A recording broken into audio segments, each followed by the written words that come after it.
တင်ကဇွန်ဘီတွေကျူးကျော်တဲ့ခေတ်မှာရှိနေပြီးတင့်ညီကတော့ Black Death လို့ခေါ်တဲ့ပလိတ်ယောဂဆိုးကြီးဖြစ်ပွားခဲ့တဲ့ခေတ်မှာရှိနေမယ်ဆိုရင်ဘသူကပိုပြီးအသက်ရှင်နိုင်မလဲတင်အလှဲ့မှာတော့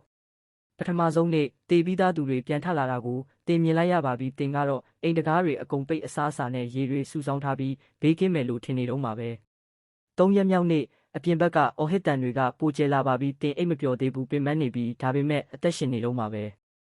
9ရက်မြောက်နေ့အစားအသောက်တွေကုန်ခန်းလာပါပြီးတင်အပြင်ထွက်မှဖြစ်တော့မယ်ဒါပေမဲ့ခြေလန်းတိုင်းကတင်အတွက်နောက်ဆုံးဖြစ်သွားနိုင်ပါတယ်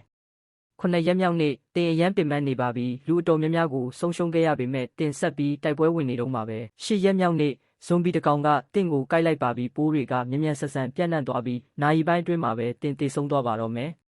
1348ခုနှစ်ကတင့်ညီရဲ့အလှည့်မှာတော့